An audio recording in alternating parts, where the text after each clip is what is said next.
E hoje eu quero falar sobre aquele tema ali, o Deus que não desvia o olhar da nossa dor.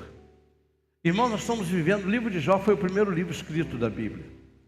O livro de Jó é o livro que traz tudo que a vida cristã no Antigo Testamento passa, tudo. Batalha espiritual, aliás, o livro começa com batalha espiritual. As crises que nós passamos. E nasceu no meu coração no ano passado, em setembro do ano passado, começar a estudar o livro de Jó. E é uma série de mensagens que é entre o sofrimento e o trono, os últimos momentos da igreja. Eu creio que nós somos a geração do arrebatamento. Eu creio que nós somos a igreja do arrebatamento. E é por isso que nós estamos passando pela tribulação. Alguns acham que a igreja não passará pela grande tribulação. Outros já acham. A tribulação nós estamos passando. E alguns creem que a igreja vai ser recolhida. Não passa pela grande tribulação. Então, entre o sofrimento e o trono, estamos estudando a vida de Jó. E hoje nós vamos pensar naquilo assim, o Deus que não desvia o olhar da nossa dor. Em momento nenhum, na sua luta, na sua prova, você vai Deus desviando o olhar. Então, não faz muito sentido quando você passando pela luta, você diz, Deus, por que o Senhor não olha para o que eu estou enfrentando? Mas hoje você vai aprender algo revolucionário aqui. É como o nosso Deus é maravilhoso, porque Ele permite que na minha dor, eu me expresse que está doendo. Irmãos, Deus nunca pediu para você ser o super-herói, ser o super-crente, o super-pastor, o super-apóstolo. Nós é que criamos esses conceitos e temos dificuldade de lidar com eles. Vou dar um exemplo aqui. Por que um pastor não pode cair doente? Ele está em pecado? Por que um irmão não pode ficar desempregado? Ele está em pecado? Eu fui pregar essa semana e um irmão parou por mim e disse, o Senhor manda te dizer que vai te dar uma enfermidade, mas fica tranquilo que não é para a morte. E Ele manda dizer que o Senhor não vai ficar onde o Senhor está, Ele vai te levar para Portugal. Eu disse, bom, nessa altura do campeonato, de errado ele não está todo. Irmãos, quem é que não vai ficar doente aqui? O que já está me consolando é que não é para a morte. E disse que Deus vai me levar para Portugal. Eu não tenho planos para sair do meu chamado, mas o meu chamado é dele. E o que o Senhor faz quando o Senhor escuta uma profecia dessa? Eu digo assim, Senhor, se é tua, vai se cumprir. E se não é tua, eu posso julgar o profeta? Não posso, mas eu posso julgar a profecia. Agora, irmãos, eu já tive 20 anos. Você acredita que 20 anos até a gripe não queria entrar em mim? Ela lutava para não. Aos 40, a gripe já me arriava. Aos 50, ela já tem quase a possibilidade de virar uma pneumonia. Então, a gente não pode ser menino quando escuta um negócio desse. Quem aqui não tem probabilidade de cair doente? Aí você, tem gente que se escuta um negócio desse, não dorme, vai ficar a semana toda. A minha vida pertence a Ele. Faz o que o Senhor quiser. Eu só não vou perder o foco, nem por Ele, nem por ninguém. Eu estou fazendo uma grande obra, não posso parar. Então eu já sei que tem gente que ora pela minha vida, ora pelo meu ministério, são intercessores. Tem pessoas aqui que você não tem ideia de como ela gasta tempo diante de Deus pela minha vida. São intercessores pessoais, são pessoas que me procuraram no secreto e disseram assim, o meu chamado nesse ministério é orar especificamente pela tua vida. Amém? Está aqui, me ouvindo. Elas estão em casa.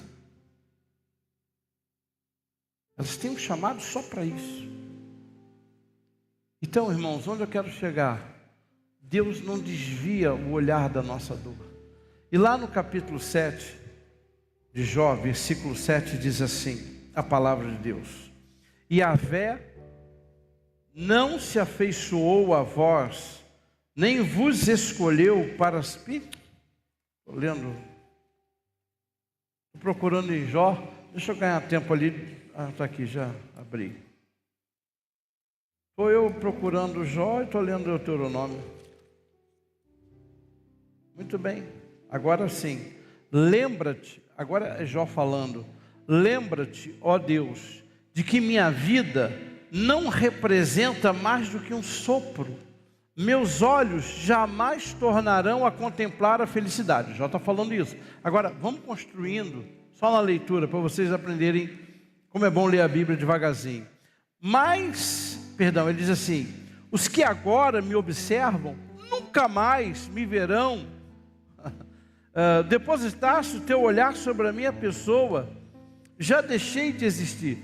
Jó está falando algo muito equivocado, porque ele não termina nesse estado. Só que eu e você estamos vendo a Bíblia de cima para baixo, tá bom? Você sabe que tem uma mudança que acontece na vida de Jó.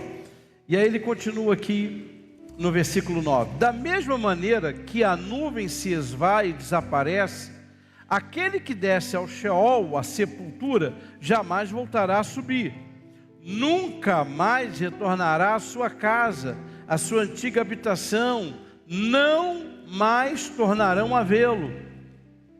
Por este motivo, não calarei a boca, e falarei da angústia do meu espírito, e eu me queixarei da amargura da minha alma. Deus está ouvindo tudo isso, e Jó não está pecando. Acaso sou eu... Agora vocês vejam como é que o emocional de Jó está afetado. Ele diz: quem é o homem para que o Senhor se lembre? Quem é eu? Quem sou eu? Não passo de um nada, tal. É isso que ele se define. Agora olha como é que muda o entendimento dele. E como o nosso entendimento também muda. Ele diz assim: acaso sou eu o mar? Vai vendo. Ou monstro da profundeza, para que cerques com guarda? Jó, dá para você definir se você é alguém que está esquecido por Deus, ou se você é alguém que Deus está de olho em você, por aquilo que você pode fazer? Olha que Deus maravilhoso, né? Deus está ouvindo Jó falar tudo isso aqui, deixa ele desabafar. Aí ele continua assim: olha, quando penso, meu leito haverá de consolar-me, e minha cama aliviará meu sofrimento. Eis que me assustas com sonhos, e me atemoriza com visões. Prefiro ser estrangulado a sofrer a morte, em lugar de ver... Falando da realidade dele. Pela minha vida, sei que não viverei nesta terra para sempre, portanto, deixa-me, porquanto os meus dias não têm o menor sentido. Agora olha o que ele diz no versículo 17, e vê se não é assim que eu e você às vezes passamos. Afinal, quem é o ser humano para que o Senhor se lembre e lhes dê grande importância e coloque sobre eles teus olhos? Afinal de contas, Jó, você se sente tão insignificante? Ou você está perguntando para Deus: como é que o Senhor faz isso? Quem é o Senhor para se lembrar de mim? Perceberam? E aí versículo 18: para que o examines a cada nova aurora e proves a cada momento. Jó está dizendo: olha, eu sei que eu não vou morrer, eu sei que eu não vou voltar, eu sei que eu não vou... Mas quem é o Senhor? Que todo dia examina, que todo dia observa, cada aurora o Senhor está ali observando. Irmãos, afinal de contas, Jó, o que você tem no seu coração? A certeza que Deus não dá a mínima para você? Ou a certeza que ninguém passa despercebido ao olhar de Deus? Essa é uma confusão que nos atinge, sabia? Essa é uma situação que, se você não viveu, se prepara, porque você vai viver. Você começa orando, confiando: Senhor, o Senhor vai me dar a vitória, o Senhor vai me dar a bênção. Passa uma semana e nada de eu responder. Passa um mês e nada de eu responder. Daqui a pouco: Senhor, por que o Senhor não me responde? Será que o Senhor, eu já te pedi perdão? Perceberam? Essa é a experiência dele. Essa é a realidade dele, que é a minha realidade. Quando eu lia esse texto, eu disse: meu Deus, quantas vezes eu me pego assim, com essa sensação de que não vale a pena orar, mas ao mesmo tempo eu começo a pensar: não, mas o Senhor entregou seu filho para morrer por mim, não é possível que agora eu vou contar com o teu esquecimento. Feche seus olhos. Pai, eu te peço, traz a revelação a cada coração aqui. Quem aqui nunca teve o seu dia de Jó? Quem aqui nunca viveu essa experiência de começar tão animado, tão convicto, tão certo de que aquela luta ia passar, e depois o tempo vai passando e a coisa não muda, e ficamos nessa crise: gosta, não gosta, repara, não repara? Então traz a iluminação, Espírito Santo. Esse povo só sai daqui hoje diferente se o Senhor entregar a revelação. Essa obra não é minha, esse só o Senhor que pode fazer. Em nome de Jesus, amém. Então, pessoal, dor nenhuma na nossa vida pede licença para entrar.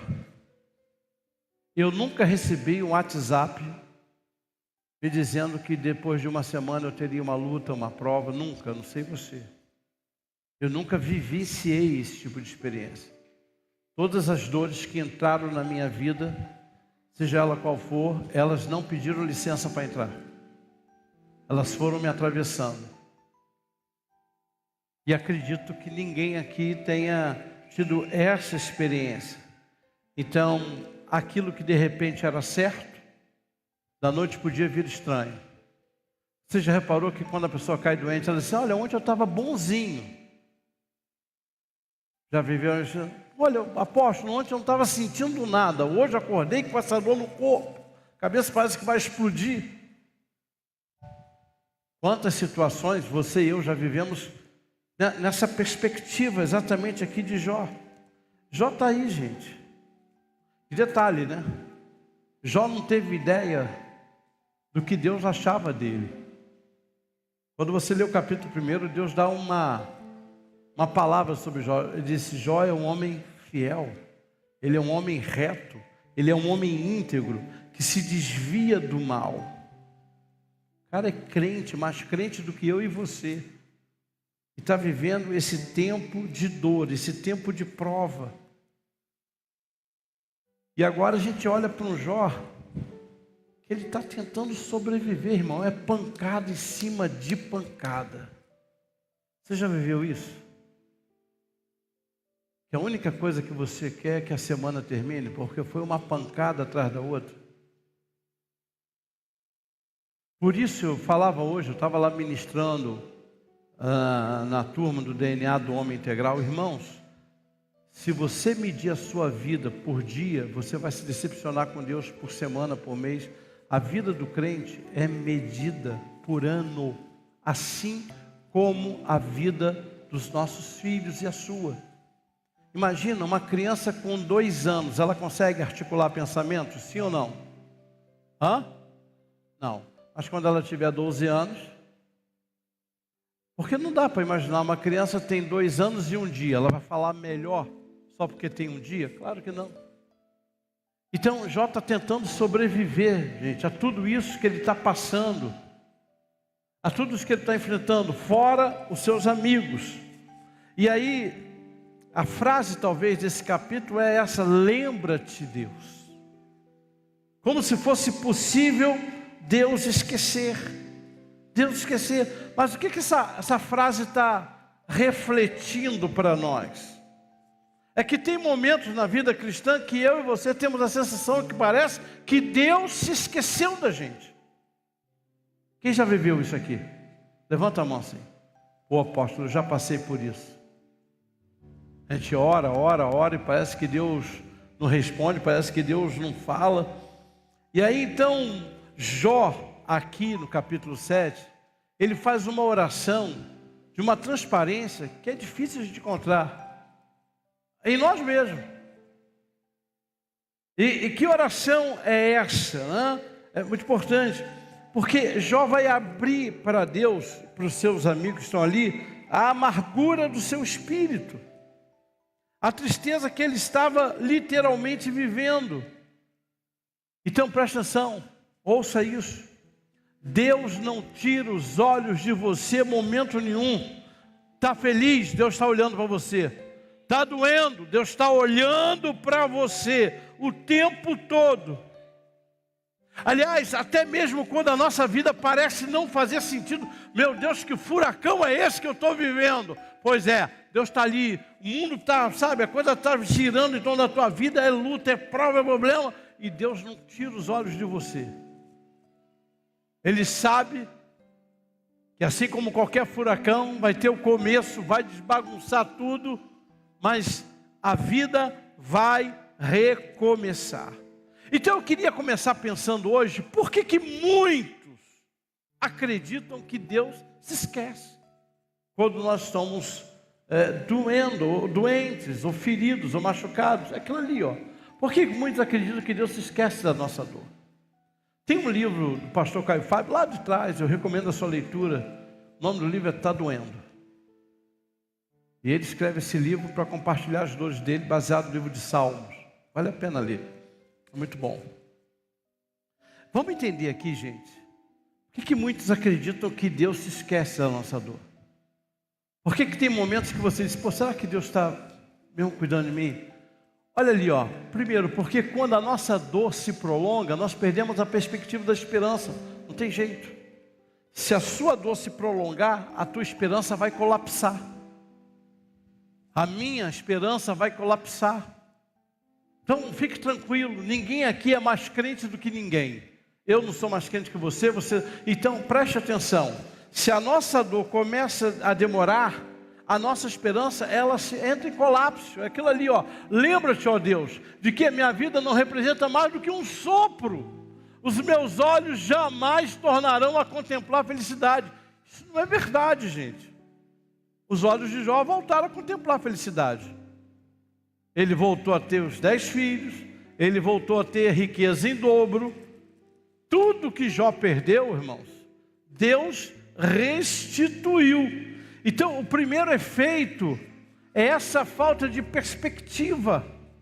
Qualquer dor que se prolongue na tua vida, seja dor emocional, financeira, física, prolongou, ela vai começar a minar a tua esperança. Você até começa como crente. Não, vai passar, apóstolo. Ó, apóstolo, eu tenho certeza que isso vai passar. Apóstolo, eu tenho certeza que o que eu estou enfrentando é para a glória de Deus. Eu acredito em todo mundo falar isso para mim. Porque eu também falo isso para você. Mas à medida que isso vai se prolongando, irmão, esse para a glória de Deus já vai diminuindo o volume. É para a glória. Já não é mais de Deus. É para. Por quê? Porque toda dor prolongada, ela atinge a nossa esperança. E isso não tem nada a ver se você é apóstolo, pastor, diácono, irmão, irmã, nada a ver, nada a ver. Tem a ver com versículo 10. Põe para mim o versículo 10. É interessante o versículo 10. Nunca mais retornará à sua casa. A sua antiga habitação não mais tornará a vê-lo. Isso não é verdade, irmãos. Jó termina compartilhando de tudo aquilo que Deus restituiu na vida dele. Mas tem esperança nessas palavras? Tem esperança? Sim ou não? Então se consola, porque quem está falando disso era um homem que era íntegro, que era reto, que se desviava do mal. Mas até esse homem, que Deus deu testemunho dele no céu, teve o seu dia de desesperança. Percebe o tom? Jó perdeu o horizonte. Jó está dizendo, não, para mim não tem mais jeito, para mim não tem mais futuro. Então ouça, preste atenção. Toda pessoa ferida, o que eu disse? Tem a tendência de não ver o cenário mudando. E não adianta você ficar insistindo. Você tem que dar uma palavra e começar a orar por ela. Não adianta. Isso é do ser humano. É que a gente vive um evangelho onde a gente não vai sentir dor. E quando a dor vem, a gente não está preparado para ela. E é isso que me entristece, porque nós estamos vendo os últimos dias da igreja. Irmão, tem dor sendo levantada dia a dia contra o povo de Deus. E aí o que acontece? Só você entender. Comecei a enfrentar uma dor. Essa dor não se resolve, ela está se prolongando, ela vai minando a minha esperança. O que vai acontecer? Esse prolongamento da dor vai tirar a ideia do meu relacionamento com Deus. Eu já vou questionar se Deus é realmente o meu Pai. Eu estou me sentindo abandonado, porque eu estou orando e a coisa não muda. Calma. Diga calma. Diga para esse irmão que está ao seu lado, calma. Diga assim, Deus nunca vai te abandonar. Foi você que perdeu a visão dele. A dor nos tira a visão de Deus. Calma. Deus nunca vai nos abandonar. Você entende isso? Então preste atenção. O apóstolo Paulo diz lá em Filipenses, olha, Ele é poderoso para fazer infinitamente mais do que nós pedimos ou imaginamos. Quem está passando por uma luta aqui? Levanta a mão assim. Quem está passando por uma luta? Muito bem, vou usar a senhora. A senhora consegue ver a sua luta. Só sabe onde é a sua luta. Não é isso? Pois é. Deus diz assim, eu vou trabalhar naquilo que ela está vendo e naquilo que a dor não está permitindo ela ver. Porque eu sou Deus que não paro de trabalhar. O problema é que se eu não vejo Deus trabalhando na minha dor, eu não consigo imaginando Ele trabalhando para além dela. Por que você saiu da igreja? Eu saí da igreja porque eu estava passando por uma luta, por uma prova, e cada dia a coisa piorava, cada dia a coisa apertava. E aí? É aí que eu fui desanimando, dizendo, não. Você saiu porque você não viu para além daquilo que você deveria ver. Você só viu Deus naquela circunstância. Como aquela circunstância se tornou maior do que Deus, ela travou você parou de ver Deus. Pegue a maioria das pessoas que estão fora do Evangelho hoje. E elas vão compartilhar com vocês que em determinado momento elas pararam de ver o agir de Deus. Aí Jó está vivendo o seu contratempo, né? Ele diz, olha, o senhor não está me vendo. Mas por acaso eu sou o mar? Por acaso eu sou algum monstro marinho para que o senhor me guarde? Então ali, o primeiro efeito da dor prolongada é a perda de perspectiva. Afinal de contas, Jó, ele parou de te ver ou não parou de te ver? E aí ele diz, o senhor está me guardando? Por quê? Porque o senhor só existe para me punir? Deixa eu falar uma coisa aqui, irmãos. Deus não trabalha com punição. A punição se refere ao meu passado. E o meu passado já ficou na cruz. Mas Deus trabalha com disciplina. Então, quando Deus me leva para o deserto, Ele não está me punindo, Ele está me disciplinando e me forjando para coisas maiores, né?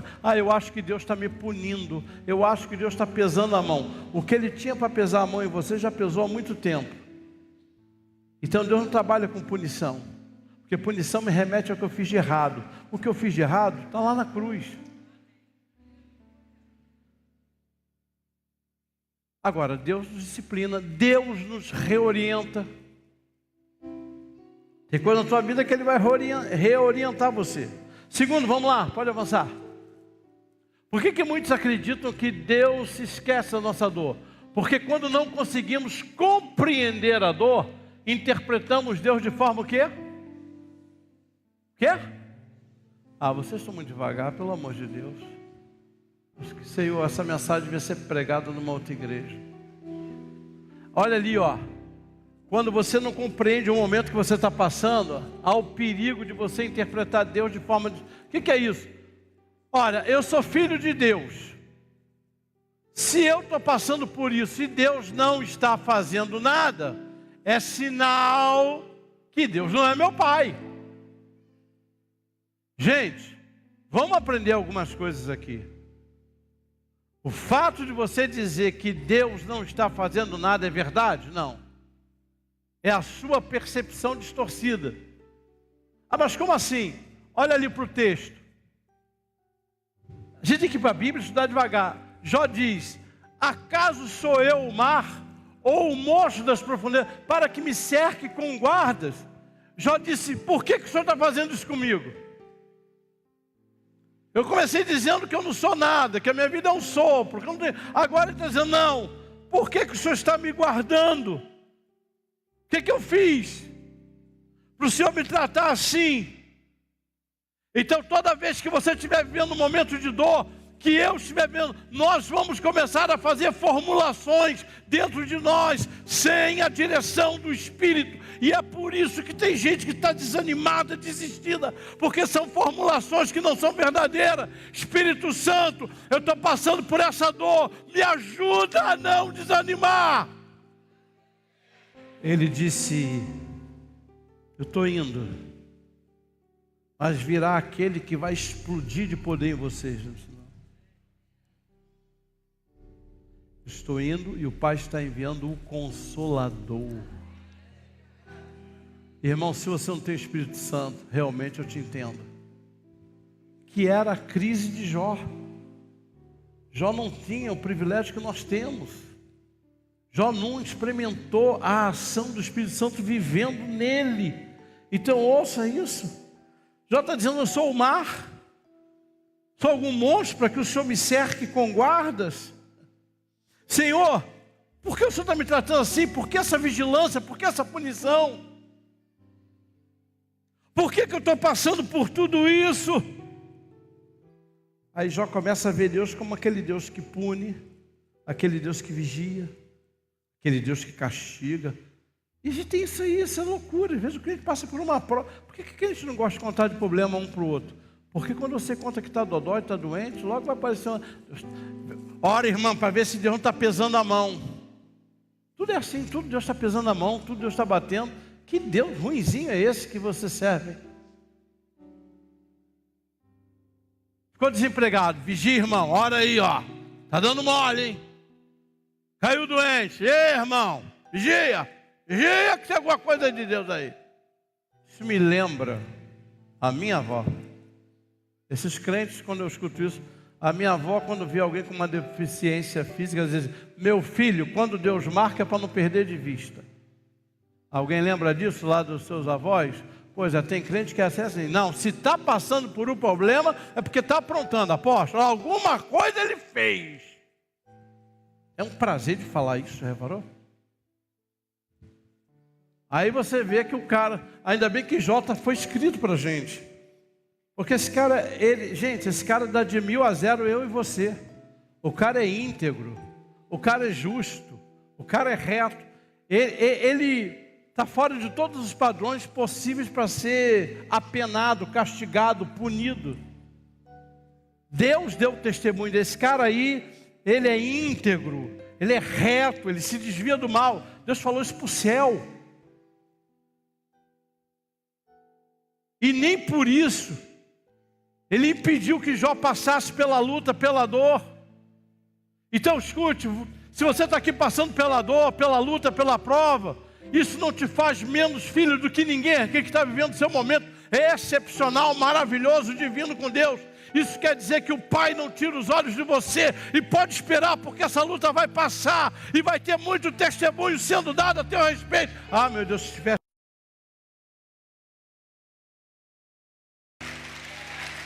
Só um crente, Senhor.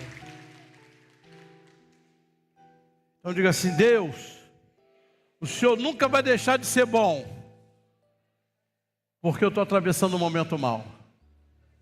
Eu quero te dizer uma coisa.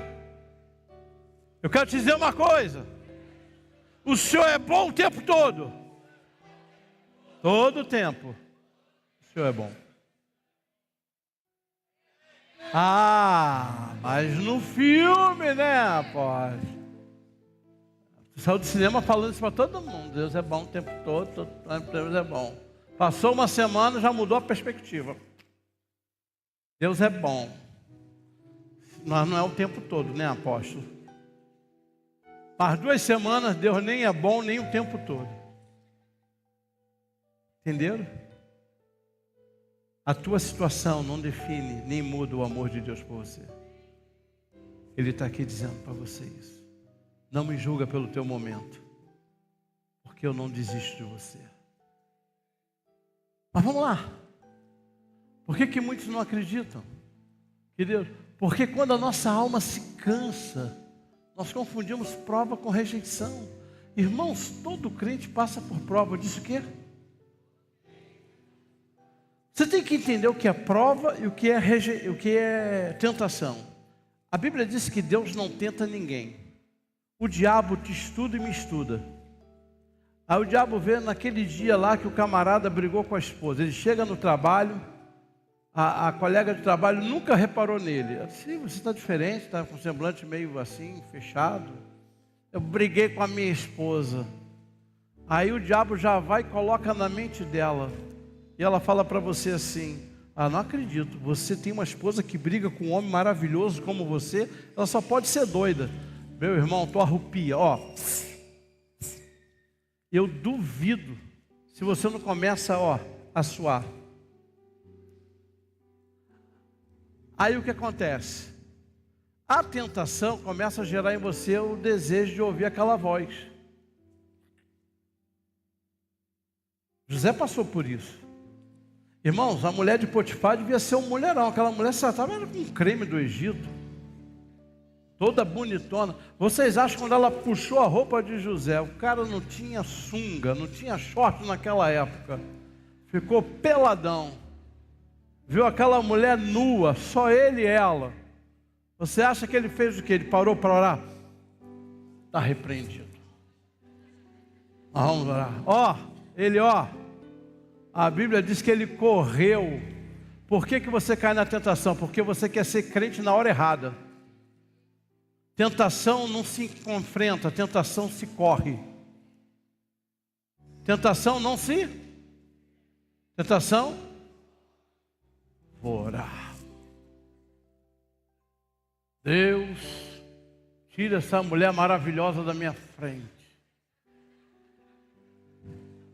Vai correr. Eu me lembro de uma vez, eu estava recém-casado, mas eu fui pregar e eu parei num posto. Minha aliança sempre foi grossa. Aí saí para acompanhar o abastecimento lá. A moça olhou, já viu como naquela época era assim, elas abasteciam, fazendo um exercício para a coluna não encaixar. Aí ela olhou para a minha aliança e disse: adoro homens de aliança grossa. Não falei está amarrado não, pelo amor de Deus, eu comecei foi a suar frio, porque eu adorei o que ela falou, adorei, aquilo entrou no meu ouvido como mel, eu adorei, eu queria que ela falasse mais. Você acredita nisso? Se você pegasse a minha carteira de identidade, ela estava molhadinha na foto, eu estava suando na carteira, suando, peguei e falei amém. Falei um montão de coisas sem nexo, amém? Para você ver como é que eu estava. Paguei, Mas por que o senhor fugiu? Porque eu gostei, apóstolo. Pronto, falei. Irmãos, tentação é isso. Tentação é isso. Você gosta. Aí você vai ser espiritual.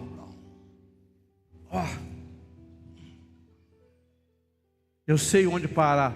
Sabe nada. Diz para o teu marido: você não sabe. Não, diz com vontade, diz assim: gravou o que ele falou? Você não sabe. Tem que fugir. Isso é tentação. Agora, o que é aprovação?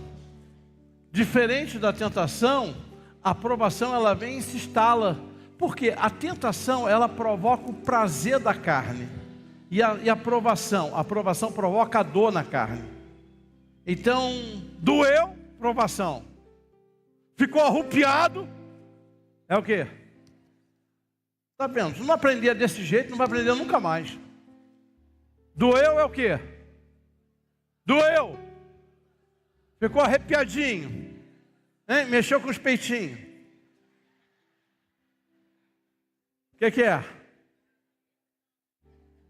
Ajeitou o cabelo. Ouviu aquela voz? Está vendo? Alguém te admira. É o quê?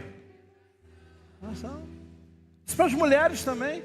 Teve lá um dia ruim lá, aí chega no trabalho, aquele camarada nunca te cortejou. Você passa, ele, bom dia, aquela voz de locutor. Meu marido nunca falou bom dia assim para mim. Tudo bem com a senhora ou com você? Geralmente até quebra o protocolo, é você, e tu já fica logo. Então as com mais idade, apóstolo, fica tudo animadinha. Me chamou de você. Irmão, fez bem a carne é o quê? Eu vou aparecer na tua mente. Sentiu? Ai, apóstolo. Ai, o que é isso? Fez ai, o que é? Ai, meu Deus, está doendo. Provação. Então Deus não tentou Jó, Ele provou. Quando a nossa alma se cansa, confundimos prova com rejeição. Para que examines a cada horário, proves a cada momento. Jó diz algo profundo: por que me examinas a cada momento? Jó diz que a vida dele é um sopro, gente. Agora está dizendo, por quê? Por que o senhor está fazendo isso comigo? Por que um dia o senhor me deu 10 filhos, me deu riqueza? O senhor sabe que eu te adorava, sacrificava. O senhor sabe da integridade que eu vivia. Então Jó está aqui mostrando o cansaço da alma. E toda alma cansada vê a rejeição na sua relação com Deus. Agora vamos terminar essa história para você ir para casa. Pode avançar. Como entender que o nosso Deus nunca desvia o olhar da nossa dor? Vamos lá? Primeiro, quando a dor chegar, olhe para a cruz. Ela é a prova definitiva que Deus se importa. Jó não teve esse privilégio que você tem. Jó não teve esse privilégio. Jó não tinha cruz para olhar. Não tinha. Lembra-te, ó Deus, de que a minha vida não representa mais do que um sopro. Os meus olhos jamais tornarão a ver e contemplar a felicidade. Sabe por que Jó pede a Deus para se lembrar? Porque Jó não tem a certeza que eu e você temos quando olhamos para a cruz. Deus não se esquece de mim. Mas como é que o senhor sabe? Porque Ele não daria o filho dele para se esquecer. Então ouça isso, preste muita atenção. Lembra-te de mim. O final do livro diz que Deus esqueceu ou Ele lembrou de Jó? Lembrou? E hoje eu não preciso chegar no final para ter a certeza que Ele já se lembrou de mim lá no Calvário. Ele disse, Alexandre, se eu não entregar o meu filho, essa tua dor vai ser eterna. Se eu não entregar meu filho, essa tua vida não muda. Então preste atenção. Quando Jesus vai para a cruz, Deus não apenas está dizendo assim, eu estou resolvendo o problema do pecado. Deus está resolvendo, eu quero que nunca mais você duvide do meu amor por você. Porque a dor que eu estou passando, vendo meu filho sofrer, é a maior prova de que a tua dor não vai ser ignorada por mim. Por que o senhor tem certeza que Deus não tira os olhos do Senhor? Porque Ele já fez o máximo que Ele podia fazer. O máximo. E olha, irmãos, há mais de 2.500 anos atrás, Jesus morreu naquela cruz. Por de lá para cá, Deus tem gritado, eu me importo com a tua dor. Eu me importo com a tua dor. Ele grita isso o tempo todo. É aquilo ali, olhe para a cruz. Está passando por uma luta, olhe para a cruz. Jó não tinha uma cruz no seu horizonte. Ele diz, a minha alma está angustiada de morte. Jó diz, eu nunca mais vou contemplar a felicidade. Por quê? Porque eu não tenho um parâmetro, só que eu e você temos. Qual é a certeza? Ora, ele diz, Paulo escreveu nos Romanos, no capítulo 8, aquele, 36, ele vai dizer assim, aquele que nem mesmo ao seu próprio filho poupou, será que não nos dará também as demais coisas? Então nessa noite Deus está dizendo aqui, quando essa dor for insuportável, olhe para a cruz, eu dei o meu filho por você. Quando essa dor parecer absurda, olhe para a cruz, porque lá você vai enxergar o quanto eu te amo, e o quanto essa história não acabou. Eu vou dar o ponto final. Diz assim, Senhor, obrigado, porque eu sei que a minha dor não tem poder para fazer eu duvidar do teu amor. A minha dor, ela enfraquece quando eu olho para a cruz. Irmão, Jesus precisava ser esbofeteado. Jesus precisava levar as chicotadas que ele levou. Jesus precisava levar a cusparada que ele levou. As humilhações que ele precisava disso. Você tem ideia por que ele fez isso? Você tem ideia por que ele fez isso? Então deixa eu te falar uma coisa aqui, preste atenção. Ele fez isso porque ele te amou, com dor, sem dor. E você se acha no direito de duvidar do amor de Deus? É constrangedor para mim quando eu... Não, Senhor, não é possível, não, tem alguma coisa errada. Essa resposta já foi dada lá atrás. Será que Deus se importa comigo, apóstolo? Como é que você consegue duvidar disso? Escuta aqui, eu faço essa pergunta quase que, pelo menos uma vez por mês. Você não daria o seu filho por pessoas que prestassem? Deus deu por você. Agora seja honesto, você presta? A ponto de Deus matar o filho, ele matou, ele deixou o filho dele morrer por você. E agora é bonito para ele, na tua dor, ele finge que não te vê. Afinal de contas, que homem de Deus é você? Que mulher de... Você tem que estar sentindo uma vergonha, meu Deus do céu, eu não posso duvidar desse amor. Eu não posso. Mas o médico disse que o tratamento vai ser complicado. Eu não posso duvidar do amor de Deus. Ah, eu estou desempregado. Eu não posso duvidar do amor de Deus. Ah, estou enfrentando uma luta na minha casa. Eu não posso duvidar do amor de Deus. Jó não tinha cruz. Você tem, mas não olha para ela. E é por isso que teu horizonte está assim, todo confuso, desorientado, não sabe para onde vai nem para onde vem. Ah, Pai, como entender que o nosso Deus nunca desvia a dor? 2, a nossa dor, olha só, a nossa dor pode falar e Deus não manda calar. A segunda certeza que você tem que ter é que Deus não se incomoda quando você geme.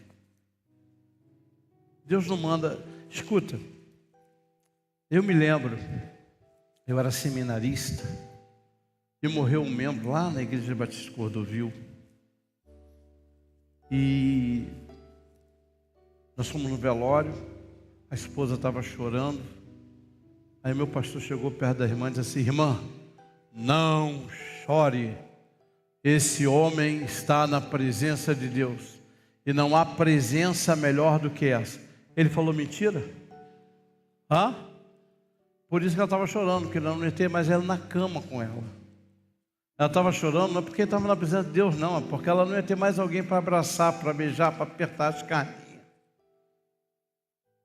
para brigar.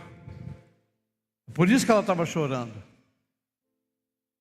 É que não dava, né, irmãos? Eu sou seminarista, a vontade que dá era abraçar o pastor e falar assim: deixa eu chorar, pastor.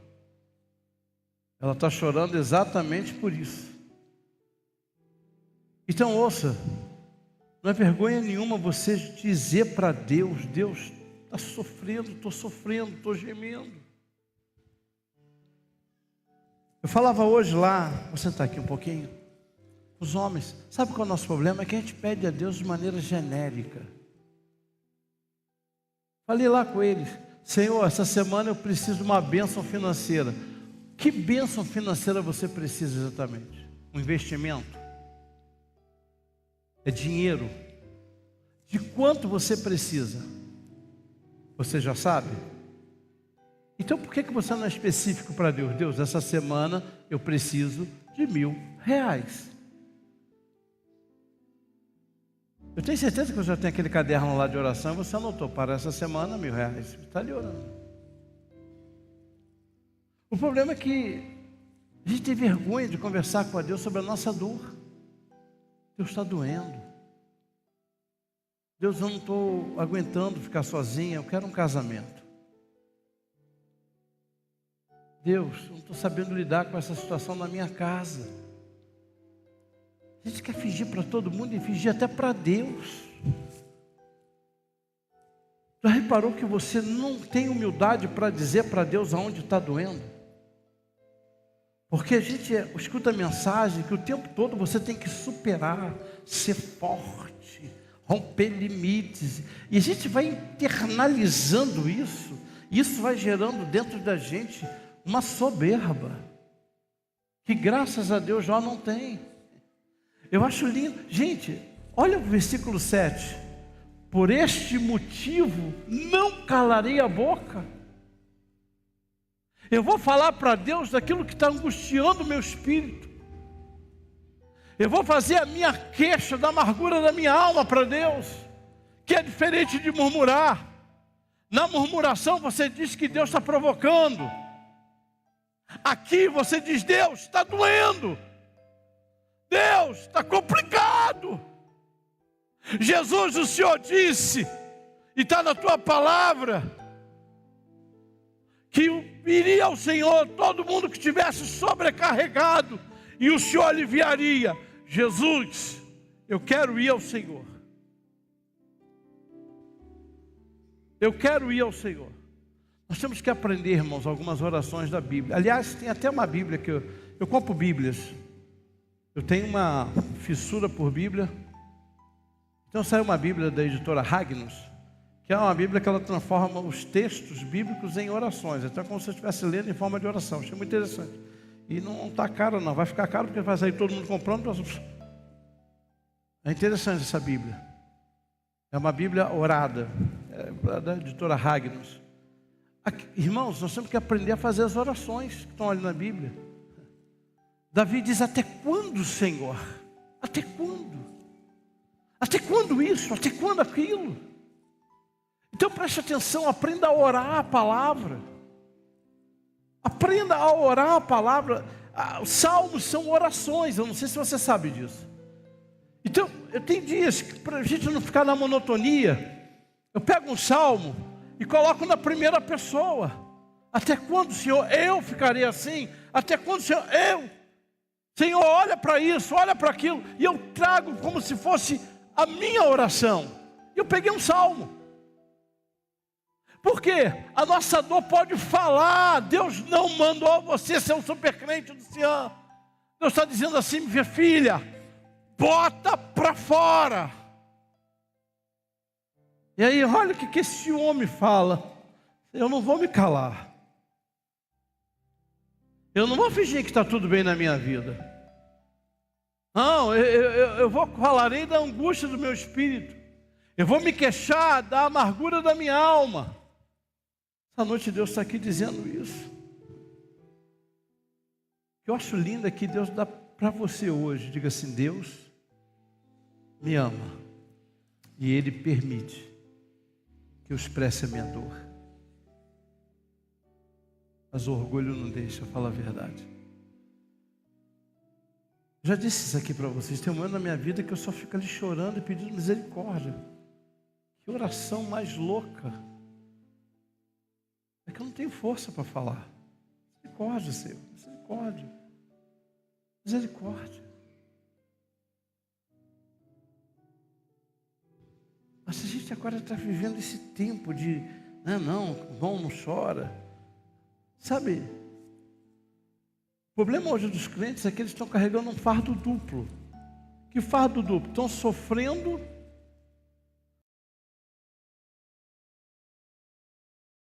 Desabafa. Essa noite Deus está dizendo assim: eu nunca mandei você ficar calado nessa situação. Eu nunca disse para você sofrer muda. Que evangelho foi esse que você aprendeu? Então você carrega o sofrimento em si e carrega o sofrimento porque não pode falar da tua dor. Onde tu aprendeu isso? Já sei. Mensagem de YouTube. Reels. Esse é o problema hoje na internet. É que você fica exposto a um montão de pregação. E cada loucura que aparece, cada doideira. E aí você não vai se permitindo mais ter o seu dia de sofrimento. Você tem que manter para todo mundo que você é o super crente do céu. A super crente. Irmãos, tem dia que eu não estou afim de falar com ninguém. Já aconteceu isso contigo? Não estou afim, minha irmã, de falar com ninguém. E eu não me sinto na obrigação de falar com ninguém. Então foi por isso que eu mandei a mensagem. Foi por isso, pronto. Não era nada pessoal. Calhou de ser você. Por que, irmãos? Eu não tenho que estar bem para todo mundo o tempo todo. E eu vou te dizer uma coisa, você também não. Tem dia que a gente quer ficar mais calado. É ou não é? Pô, mas é naquele dia que todo mundo quer falar contigo. E tem uns, eu tenho um problema sério com esse negócio de WhatsApp. Eu boto na velocidade 2. E tem uns que começam: bom dia, meu apóstolo. Lindo dia. Uma linda semana. Vai direto ao assunto. Olha, às vezes eu me pego respondendo como se estivesse olhando para a pessoa. Não falo bom dia, boa tarde, boa noite. Faz isso, faz aquilo outro. Quem já pegou áudio meu sabe que eu faço isso. Não é? Não fico nessa, bom dia, tudo bem? E aí, como é que vai? Dormiu bem? Faz assim. Sabe por quê, irmãos? Tem dia que a nossa dor precisa ser colocada diante de Deus. E você tem que aprender a ficar quietinho ali. É isso aí que Ele está falando. Deus te trouxe aqui hoje para tirar você desse pedestal. Porque todo mundo olha para a gente, eu fico imaginando isso. Tem gente que deve olhar para mim e falar assim: meu Deus, eu já dormi isso aí vendo o Senhor voando, com a cueca por cima da calça, uma capa e descendo assim na igreja. Não sou eu. Você não tem ideia. Eu não finjo as minhas dores. Eu vivo as minhas dores. Com uma certeza. Deus não me julga porque eu coloco da minha dor para Ele. Você provavelmente, se eu abrir minha dor com você, você vai me julgar. Que isso, apóstolo? Logo o Senhor? Pois é. Por isso que eu tenho dificuldade de me abrir. E entendo por que muitos não se abrem. Porque as pessoas imaginam a gente como uma divindade, né? Quer dizer, uma divindade não, mas um titã. Meio homem, meio Deus. E tem aquela ideia, né? Titã apostólico, titã pastoral. Tem dia que tudo dá. Se eu tiver um engasga-gato com ela, meu dia acaba, eu fico mal. Porque ela não merece. E tenho certeza que ela também, se ela tem um engasga-gato comigo, ela fica mal. Irmãos, eu nunca escondi isso. Eu amo a minha esposa. E tenho a certeza que ela me ama, mas nós temos o nosso dia de desentendimento. Eu não aguento quando eu vejo gente dizendo: eu nunca briguei com a minha esposa. Como nunca brigou? Como nunca discutiu? Como?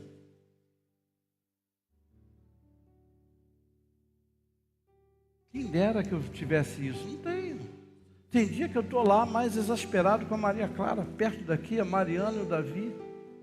Você fala: você sente bem? Não acredito que nenhum pai se sinta bem quando dá um aperto no filho. E é por isso que eu coloco a minha dor diante dele. Pô, Senhor, me ajuda. Então nessa noite eu queria orar com você, para que você pudesse voltar como filho para a terra. Talvez a gente esteja vivendo esse tempo de divindade, essa coisa de que, não, então, Ouça o que eu vou lhe dizer.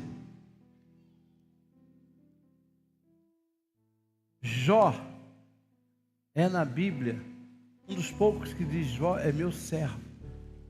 E Jó pode chorar, Jó pode espernear. Jó não peca. Preste atenção, Jó não peca, não peca. Então chorar não é falta de fé. Diga: chorar não é falta de fé. Pode chorar. Pode se derramar diante de Deus, pode. Aliás, aprenda como Jó. Oração nenhuma começa com lamento. Toda oração, para não virar murmuração, tem que começar com gratidão. Obrigado, Senhor, por isso, obrigado por aquilo, obrigado por aquilo. Aí agora, Senhor, está doendo, me ajuda. E para ficar de pé, vamos terminar? Creia que ao passar pela prova, é sinal de que Deus não te ignorou. Acaso sou eu o mar ou o monstro das profundezas para que cerque? Quando penso, meu leito haverá de consolar-me, eis que me assusta com sonhos. O que é isso, hein, gente? Jó disse: agora nem no sonho eu consigo ter escapatória. Até sonhando, no meu leito, nos meus sonhos, até sonhando. Só que ele termina assim: quem é o homem que os que o Senhor se lembre? Todo dia o Senhor traz a minha memória. Então diga assim: a minha prova não é a ausência de Deus. A minha prova é Deus trabalhando em mim. É Deus trabalhando na minha vida. E nunca confunda prova com abandono. Cadê o pessoal do louvor? Pode subir. Vamos fechar? Passa, por favor. Deus não te olha como alguém a ser apenas protegido, mas Deus te olha como alguém que está sendo formado. Deus está formando você. Acredita nisso que Deus está formando? Deus dá uns apertos na gente. Não é porque Ele está nos protegendo tão somente, não, gente. Afinal, quem é o ser humano para que lhes dê grande importância? Coloque sobre ele os teus olhos, para que examines a cada nova aurora e proves a cada momento. Jó está dizendo assim: quem é o ser humano? Senhor, por que o Senhor me leva tanto a sério? Por que o Senhor fica aí com os olhos em cima de mim o tempo todo? Hein? E aí ele diz: para que o Senhor dê tanta importância? Quem sou eu para o Senhor se lembrar de mim? Então, vamos finalizar. Senhor, deixa eu fazer uma coisa. Dá para o Senhor me fazer entender por que o Senhor olha tanto para mim, se eu não tenho nada demais para o Senhor? Se eu não sou o suprassumo da igreja de fé? Se eu não tenho o grande dom aqui na igreja, ninguém sabe nem que eu existo aqui, um ou outro que me vê. Aí vem a resposta de Deus, que eu acho lindo, para a gente fechar aqui. Deus diz assim: eu não olho para você, meu filho, porque você é o bambambam do Evangelho, porque você é o cara mais crente da tua casa. Eu olho para você porque eu decidi te amar.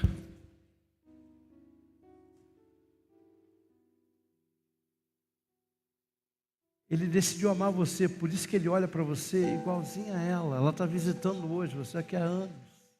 Ele disse: eu amo as duas. Então nessa noite eu queria orar para que Deus tirasse do coração essas coisas que são certas, sabe?